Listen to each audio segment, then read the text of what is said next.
이제 시범 사업을 2년 동안 하면서 원래 네트워킹 됐던 데가 더 탄탄하게 지금 되어 있어요. 그래서 최근에도 그러니까 뭐 예를 들어서 어떤 아이가 가정 폭력으로 인해서 그 쉼터 아동보호 전문기관에 들어왔는데 그 친구가 보니까 부모 이제 그 중도입국 청소년으로 엄마가 재혼하면서 본국에서 데리고 온 아이였어요. 그런데 뭐 이제 아빠가 가정폭력한다고 해서 신고를 했더니 엄마는 노동비자를 가지고 있지 않으니까 아빠가 구속이 되니까 노동을 할 수 없는 상황이었어요. 그래서 이 아이가 본국으로 돌아가면 좋겠다는 거예요. 그래서 이 아이가 비자 연장도 안 해주고 그리고 집에도 못 들어가고 가정폭력 때문에 그리고 학교도 입학을 해야 되는데 엄마가 보호자가 허락해주지 않아서 학교도 못 가는 상황이 된 거예요. 그래서 그 아동보호 전문기관에서 이 아이가 머물 수 있는 쉼터에다 연락을 했고 또 동시에 저희한테 연락을 해서 어떻게 하면 체류 기간을 일단 연장할 수 있는지를 물어봤고 그래서 그거에 대해서 부모의 친권을 폭력 문제였으니까 부모의 친권을 제한하고 일단 쉼터가 얘를 받아들일 수 있도록 하라는 조언과 함께 학교를 못 들어갔기 때문에 저희가 학교 밖 청소년 지원하고 있는 그 학교 단위가 있거든요. 저희 센터 안에. 그러니까 거기에 와서 지금 공부하고 있어요. 그래서 그런 식으로 다 연계가 되어서 아이들을 지원하고 있어요. 15년 정도 이렇게 되셨잖아요. 그래서 지금 저 지자체하고 교육청하고 지금 연계가 탄탄하게 잘 돼 있다라고 말씀하셨잖아요. 그런 어떤 과정 그것을 쭉 이렇게 시스템적으로 좀 설명을 해주실 수 있나요? 굉장히 겹쳐 있는데요. 교육청에서 다문화 민간학 협의체가 있습니다. 교육청 안에도 교육청 자체적으로 민간학 협의체를 만들었고요. 그다음에 저희 안에서도 이주 배경 청소년 지원 네트워크가 있는데 거기에 같이 들어가 있어요. 그래서 교육청에서는 아이들이 처음에 입국해서 이 아이가 학교를 이제 가야 될 때 저희 센터한테 의뢰를 하면 저희가 아이들을 다국어로 그 상담을 해서 학교로 배정해달라고 교육청하고 협의해서 이야기를 하고 만약에 학교를 못 가면 저희가 여기서 예비 학교를 받고요. 그 다음에 심리적 위센터도 같이 연결이 되어 있습니다. 학업 중단 예방 협의체라는 그러니까 협의체들이 굉장히 입체적으로 이렇게 다양하게 연결되어 있어서 촘촘하게 안전망을 가지고 있고요. 그 다음에 뭐 며칠 전만 해도 저희가 지금 몇 년째 하고 있죠. 그 입학 지원 설명회를 교육청하고 저희하고 같이 하고 있거든요. 다국어로 중국어, 러시아어로 하고 예전엔 베트남어, 영어로도 했었는데요. 그거를 교육청에서 그 학교에 공문을 뿌려서 그 이주 청소년들의 이주 학생들의 부모님들 와서 입시 설명회하고 저희는 설명회를 직접 시행을 하고 그 다음에 학생들도 뭐 모으는 역할도 동시에 같이 합니다. 그게 지금 저희가 몇 년째 하고 있나요? 저희 진로진학 설명회는 2015년부터 계속 하고 있는데 경기도 네.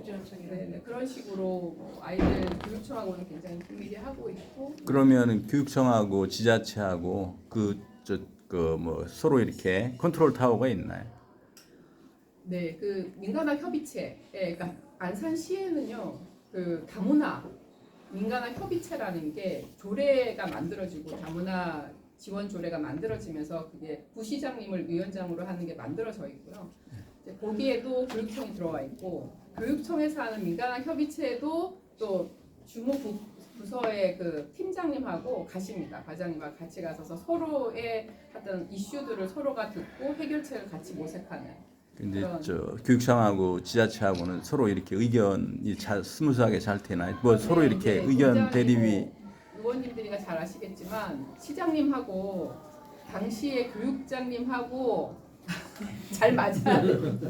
그렇죠. 정치적으로도 그렇고 가치적으로도 이게 잘 맞으면 굉장히 잘 가고요. 뭐 하다못해 교육청 부지를 어떻게 할 것인가부터 시작해서 근데 지금 굉장히 잘 맞으셔가지고 왜냐면 서로 이제 이념이 같으시면 네네네. 그럴 텐데 맞습니다. 이념이 같지 않으면 이건 아이들은 그냥 네네네. 굉장히 커다란 우리나라에 이제 앞으로 이 다문화가 이제 중심축이 될 텐데 그런 것들이 이제 타이밍을 놓쳐버리면은 앞으로 이제 초등학교, 중학교, 고등학교 계속 그런 문제가 발생할 텐데 가장 핵심적인 게 지자체와 교육청 간에 그런 그가 일치가 돼야 될 것 같아요. 근데 잘 맞지 않으셨어요.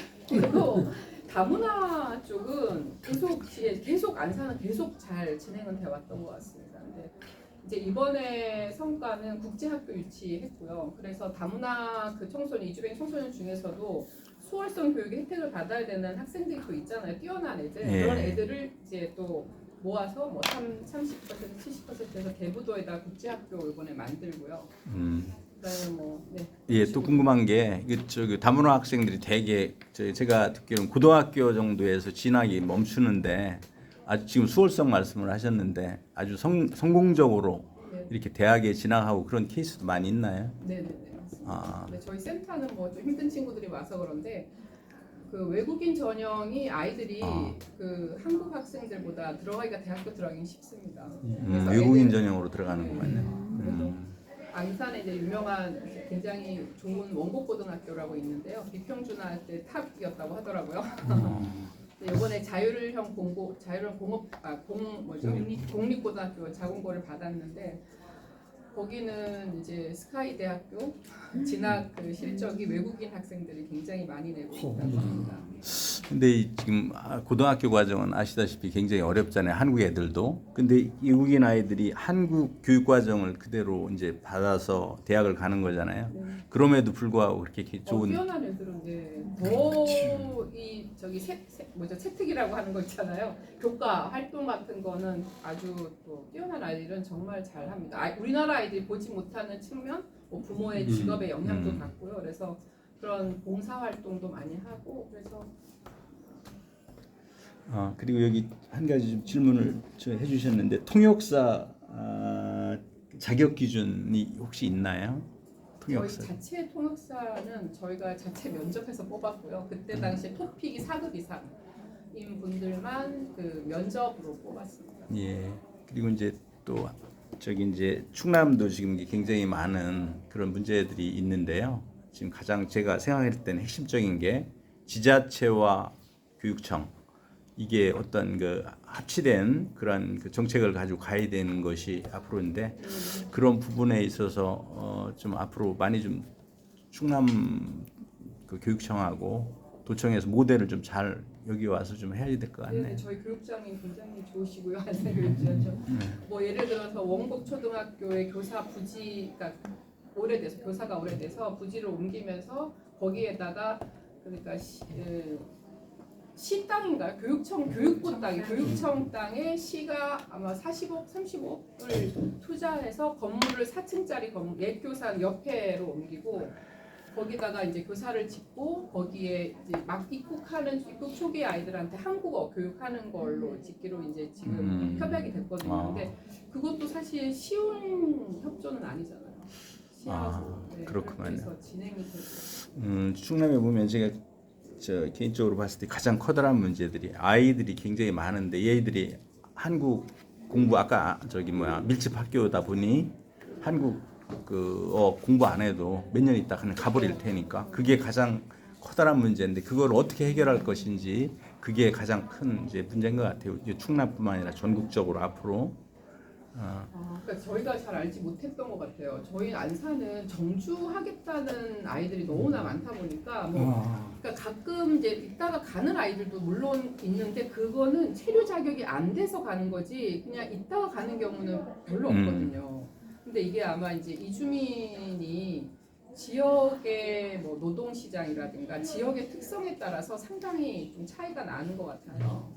그래서 아마 욕구들도 조금 둔포 갔을 때 그 어려움이라고 둔포 초등학교.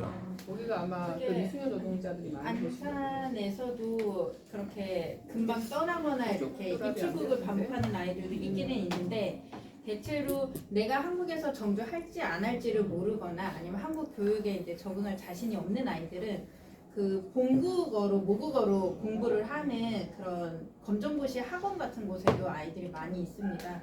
그래서 안산 주변 여기 도시 지역이니까 안산이랑 안산 주변으로 해서 러시아어로 아이들 러시아 검정고시 과정을 가르치는 학원이 몇 군데가 있어요. 거기에 애들이 100명 몇백 명씩 있습니다. 그래서 아예 내가 한국 공교육에 적응할 자신이 없고 내가 언제 돌아갈지 나도 모른다라고 하는 아이들은 아예 거기서 공부를 하는 아이들이 있어요. 있고 그래도 한국에서 살아보겠다. 내가 어쨌든 여기서 뭔가를 해보겠다라는 아이들은 또 학교로 가는데 거기서도 적응이 어려운 아이들은 분명히 있으니까 모두가 다 언어에 재능이 있는 것도 아니고 그러니까 그런 아이들은 이제 저희 이쪽 오른편 쪽으로 보이는 네트워크들이 전부 다 교육청이랑 그 시랑 다 같이 들어와 있는 협의체들이거든요. 그러니까 비슷비슷하지만 각각의 다른 협의체에서 계속 만나서 계속 이야기하면서 안산도 처음에는 이 아이들이 학교를 그만두는 것에 대해서 외국인이니까 의무교육 아니야 괜찮아라고 이야기를 했었는데 이제는 이 아이들도 학교를 그만둔다고 하면 왜 그만두는지 그만두고 나서 뭐 할 건지 이런 한국 아이들과 같은 시스템 안에 얘네들이 들어와야 된다. 라고 해서 아이들을 위한 이제 학업중단 예방 협의체도 있고 그러니까 계속 이 아이들의 각각의 정서적인 문제를 위해서 또 그런 청소년 안전망 심리 협의체도 하고 있고 교육과 관련해서 하고 있고 복지와 관련해서 모두가 같이 들어와서 이야기를 하다 보니까 아무래도 좀 소통을 탈시에 비해서는 많이 하고 있는 것 같고요. 저희 얼마 전에 충북에서도 다녀가셨거든요. 충북 교육청에서도 다녀가셨는데 거기는 정책으로 해서 이제 고려인 분들을 아예 20가정을 이렇게 정착시키고 일자리도 주고 뭐 지원도 해주고 그런 정책들을 많이 하시잖아요. 했는데 아마 그 시나 지자체에서는 노동력이 들어온다고 생각을 했지 그 가족이 들어온다고 생각하지 않으신 것 같습니다.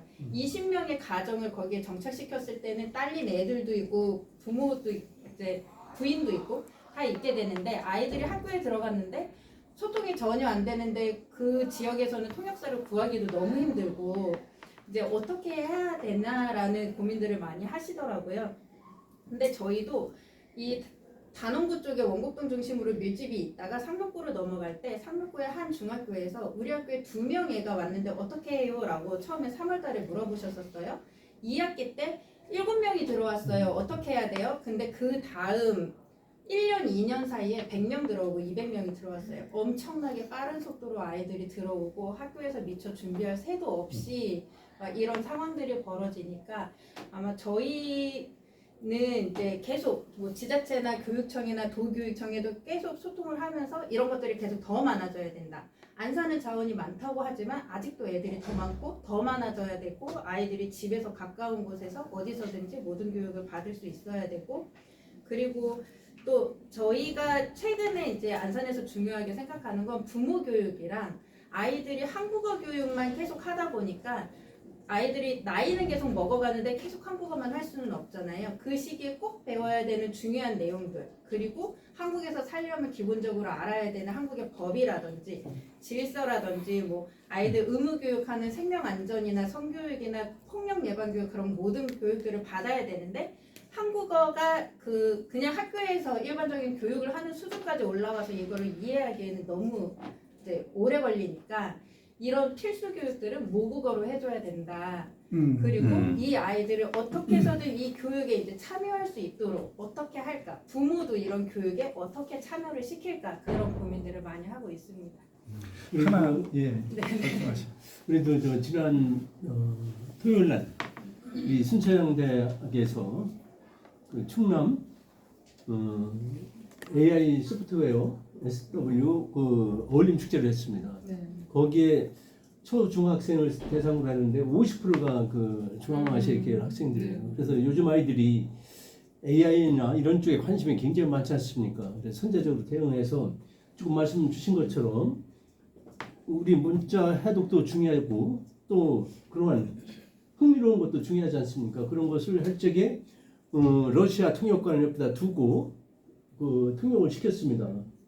나 인사 축사하는데 통역을 계속 하기는 늦어가지고 그냥 내가 일괄적으로 쭉 하고 좀 말았는데 그래서 그런 것은 참 우리 그 실장님 말씀처럼 아주 좋은 사례라 생각 들고 정말 좋습니다. 저는 네. 더 이상 우리 아산시도 안산시처럼 잘하려고 노력하고 있고 충청남도도 잘하려고 하고 있으니까 다문화 학생들 다문화는 용어도 이제 많이 이제 수정돼야 되겠지만 좋은 정착 어떤 교육이 되지 않겠는가 하는 생각을 해보는 것 같습니다. 저는 이제 지금은 뭐 예를 들면 고려인이라든가 뭐그 저해동포라든가 또 러시아어 하는 게 또 이런 것도 잘 시스템이 그래도 맞아서 네. 돌아가는 것 같은데 난민 중에 혹여나 이제 소수 이제 아랍이라든가 이쪽에서 들어오는 그런 학생들은 여기 적응하기 쉽지 않겠네요. 맞아요. 그렇죠. 네. 그것까지 커버하기 쉽진 않죠. 그리고 저희가 자원이 오래되다 보니까 아랍권 통역하시는 분들도 아, 있어요? 네. 그러니까 아. 먼저 오신 난민분들, 여성 몇 명 정도, 몇 몇 명? 프로 정도 돼요? 난민은?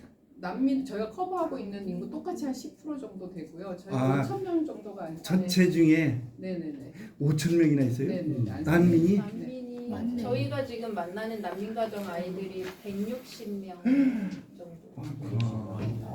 그러면 거기도 커버가 잘 되고 있는 거예요? 네네. 그리고 국내 출생 아이들이 많아요. 아. 부모님이 이 난민 인정받기까지 시간이 너무 네, 많이 그렇죠. 걸려서 그 안에 애들이 계속 낳다 보니까 그렇지, 그래서 그렇지. 한국어는 아이들이 잘 하는데 뭐 최근에는 또 중고등학교 다니는데 난민으로 수단 예. 수단 전쟁이 있고 막 하다 보니까 넘어온 애들은 또 어려워하죠. 그렇죠. 그 아랍어권 애들이 어려워합니다. 한국어 배우는. 그리고 또 오늘 와서 이거 이렇게 설명해 주시는 것 중에 제가 좀 눈길이 가는 게 보니까 후원 단체가 상당히 이렇게 많아요. 네. 우리 충남도 이렇게 많이. 여기 살관리 관련해서는 다른 복지관들도 동일하게 다 지원을 받는 곳들이어서 비슷할 것 같습니다. 예, 여기 보니까 월드비전이나 뭐 굿네이버스 뭐 이런 쪽 예, 16기관에서 받는 거 보니까 상당히 이게 보편화된 것 같아요. 네네. 예. 감사하다는 이게- 말씀 네. 드리고요. 네네. 고생 많으신데 사명감 가지고 이 경기도 이 지자체 중에서 이렇게 글로벌 센터가 있는 곳이 있어요?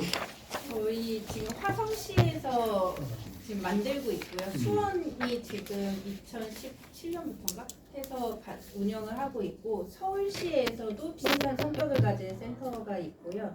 지금 시에서는 직영으로 운영을 하고 계십니다. 이렇게 위탁 운영이 아니라 직영으로 운영을 하시고 있고 네. 평택에서도 안산의 이건 학교 무슨 밖에 차예요? 청소년들이 무슨 차예요? 학교에 지금 잡히지 않은 애들이 한 10명 가까이 있어요. 그러니까 입국은 했는데 학교 안 다니는. 아까 이제 말했지만 그런 방문학생들. 학원들 괜찮죠. 네. 그 사이에서 세 문제가 될 수도 국내 출신 있잖아요. 말고 이제 중도 입국하는 애들요. 그래서 저희가 알고는 있었지만 이번에 그 러시아 학교 다니던 친구들이 전쟁 나고 나서는 아이들이 러시아로 돌아가지 않겠다고 하면서 그 러시아 학원에 다니다가 이제 한국 학교로 편입되는 과정 중에 저희 한국어를 배웠는데 굉장히 힘들었습니다. 그래서 지금도 힘들고 있고 그래서 저희는 사실은 안산시에서 저희 센터를 만들고 굉장히 중요하게 저희한테 요구하는 게 사각지대 발굴이거든요. 그런 식으로 입국하고 나서 아무것도 안 하고 있는 애들을 발굴하는 거. 그래서 빨리 공교육 체계로 그러니까 한국 시스템 안으로 빨리 들어오게끔 만드는 게 저희의 미션 중에 또 하나입니다. 그래서 제 생각에 이게 한국에 발을 붙인 사람은 나가지 않도록 붙잡아두는 것도 큰 역할일 것 같아요. 왜냐하면 지금 뭐 우리가 이제 저희 외국인 프로테이가 4.7%에서 5% 넘으면 이제 다민족 국가가 되거든요. 그래서 지금 이민청 설치하자고 저도 이제 건의안도 내고 했었는데 더군다나 이쪽에서 한국 좋다고 왔는데 여기 와서 한국어 교육해서 이네들이 여기에서 정착해서 잘 살 수 있도록 우리나라 사람을 만들어주는 일도 상당히 중요하지 않은가 그런 생각을 하죠 보네요. 가려가는 사람 붙잡아 주셔야 돼요. 그리고 특히 자녀들은 저희는 국가교육과정으로 똑같은 교육을 받고 있잖아요. 전국이. 그렇죠, 그렇죠. 예, 굉장히 교육 강국이잖아요. 예. 뭐 그런 게 문제가 되겠죠. 어쨌든 그런 보편적인 교육을 이 1.5세대들은 받는 거잖아요. 그렇죠. 이게 굉장히 큰 힘이 될 거라고 저는 생각해요. 얘네들이 어쨌든 한국에 와서 똑같은 시를 뭐 이해하든 못하든 일단은 배워보고 노래도 배워보고 그러면서 그런 어떤 보편적인 교육을 받고 자란 애들이 오히려 나중에 노동시장에 갔을 때 훨씬 더 지금 막 노동자들 들어와서 노동시장에 잘 문제가 있는데 뭐 우리나라에서 지금 이민청에서 하려고 하는 문제들을 지금 들어오는 아동 청소년을 잘 길러내는 게 저희가 예. 굉장히 큰 일을 하는 거라는 생각이 아, 예, 저기 이제 방한일 그 대표님 말씀하신 게 가장 그 핵심이라고 좀 생각하고요. 제가 또 궁금하게 생각했던 게 한양대학교 에리카 산학협력단에 여기 위탁하시더라고요. 그리고 이제 이승민 센터장님이 한양대학교 에리카 산학협력단 이거하고 여기하고는 어떤 관계가 좀 있는지요? 저는 한양대학교 에리카 안에 있는 글로벌 다문화 연구원이라고요. 그 문화인류학과 저는 문화인류학을 하진 않았지만 그 연구원의 연구위원으로 있었습니다. 아. 그래서 그 대학 당사자는 산약협력단이지만 실제로 그 내용적인 것들을 이제 고민하고 회의하고 제가 하는 거는 글로벌 다문화 연구원입니다. 한양대학 에리카는.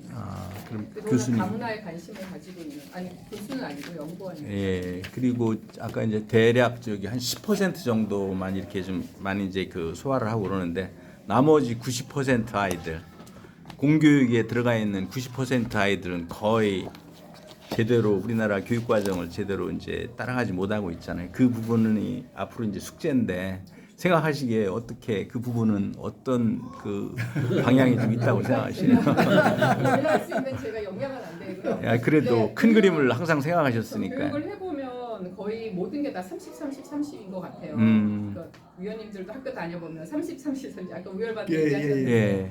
이주민 학생도 저희가 여기서 교육해보면 그렇거든요. 그래서 그렇지.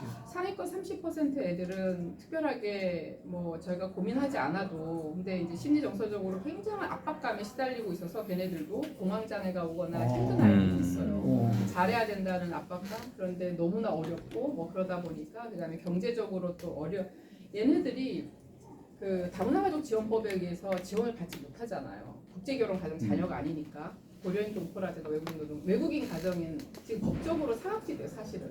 얘네들이 뭐 장학금을 받을 수 있는 것도 아니고 수급 가정이 될 수도 없잖아요. 지금 저희가 얘기하고 있는 애들이 다 그러다 보니까 지금 법이 없어요 얘네들한테는. 법이 오로지 있는 법은 교육법 위반에 개정한 초중등 교육법의 법적 근한밖에 없어요. 지원에 대한 거는. 그러니까 얘네들이 상당히 경제적으로도 어렵거든요. 그렇군요. 네. 그래서 어쨌든 그런 거로 요번에도 뭐 기업들 왔을 때도 그렇고 계속 얘기하는 게 얘네들 근데 국민이 아니기 때문에 국가 세금으로 저희가 장학금 그러니까 한국장학재단 장학금을 받겠다 얘기할 수는 없고 기업이 좀 나서서 기금을 마련을 해서 얘네들한테 고등교육이라든가 받을 수 있게끔 좀 해달라고 저희가 요청을 드렸고 그런 것들이 조금씩 국제결혼해서 국내 출생한 아이들을 우리가 다문화 청소년이라고 학생이라고 불렀고 얘네들은 법적으로 근거가 있잖아요. 지원의 근거가. 근데 이제까지는 얘네들만 대상으로 다문화 학생한테 지원을 했었는데 이제는 외국인 가정 학생이 증가세는 훨씬 더 가파릅니다. 지난 10년 동안 보면 이쪽은 거의 10배가 성장을 했고 여기는 한 2.3배. 그러다 보니까 어쨌든 이렇게 동포 자녀라든가 외국인 노동자 자녀 중에서 정주 가능성이 아주 높은 아이들은 좀 그렇게 기금을 마련해서 지원할 수 있도록 해달라는 요청을 드렸고 그래서 이제 그렇게 봐야 되는 거고 그 안에서 그 밑에 하위 중간 30% 애들은 어쨌든 이제 될 거고요. 하위 30% 애들은 저희 같은 기관이 있었으면 좋겠어요. 전국적으로 뭐 가족센터 안에 청소년 파트를 두시던 해서 있어서 얘네들을 복지적 접근으로 좀 안전망 사업을 하면 좋겠고요. 그다음에 이제 한 가지 말씀 안 드렸던 거는 저희가 요즘에 제일 고민하고 있는 문제가 밀집 지역에서 그 가정의 지지 체계가 약한 그리고 재혼 가정이 상당히